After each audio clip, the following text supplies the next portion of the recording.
Yeah journey was good. Flight தான் கொஞ்சம் லேட்டாக வந்துருச்சு. நெக்ஸ்ட் வீக் கனடா ஒரு மீட்டிங் சொல்லியிருக்காங்க. Okay, I will call back. தம்பி, அமெரிக்காவில் மீட்டிங்கில் எப்படி போச்சு? சூப்பராக போச்சுண்ணே.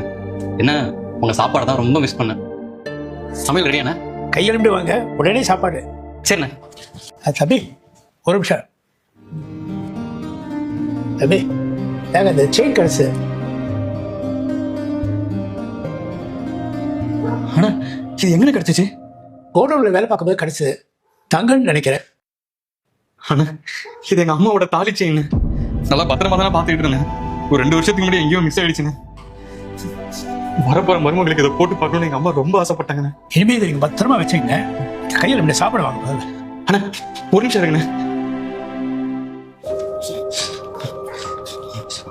அண்ணா இதை பிடிங்கண்ணே.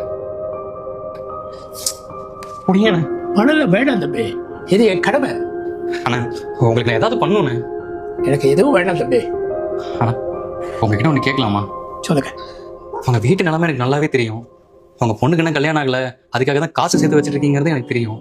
அப்படி இருக்கும்போது இந்த நகையை பார்த்தது உங்களுக்கு எடுத்துக்கணும்னு தோணலையாண்ணே? நான் காசு கொடுத்தா அதை வேணாங்கிறீங்க. தம்பி நீங்கள் என்னை நல்லா பார்த்துக்கிறீங்க, எனக்கு அதுவே போதும். நீங்கள் கையில் இப்படி சாப்பிடுவாங்க. அண்ணா நாளைக்கு உங்ககிட்ட ஒரு முக்கியமான விஷயம் பேசணும். வரும்போது உங்கள் பொண்ணையும் கூப்பிட்டுவாங்கண்ணே. என்னென்ன யோசிக்கிறீங்க? சரிப்பா, கூட்டிட்டு வரேன். தம்பி எங்களை வர சொல்லிட்டு ரொம்ப அமைதியாக இருக்கீங்க. அண்ணா உங்ககிட்ட ஒன்று கேட்கலாமா? உங்கள் பொண்ணை நான் கல்யாணம் பண்ணிக்கலாமா? என்னப்பா சொல்றீங்க? ஆமாண்ணே. தம்பி நான் உங்க வீட்டில் வேலை செய்கிற சமையல்காரன், நீங்கள் என் முதலாளி. உங்கள் தகுதி என்ன? என்னென்ன தகுதி?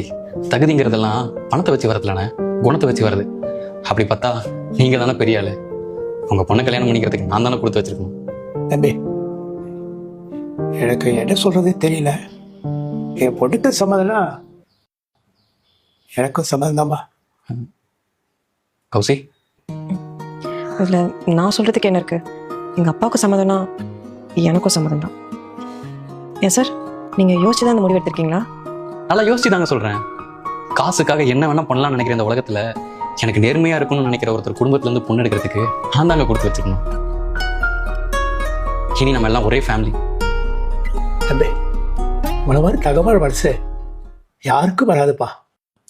என்னங்க தம்பின்னு சொல்கிறீங்க? இனிமேல் மாப்பிள்ளைன்னு சொல்லுங்க. நானும் உங்களை இனிமேல் மாமா தான் கூப்பிடுவேன். சரியா மாமா? சரி மாப்பிள்ள.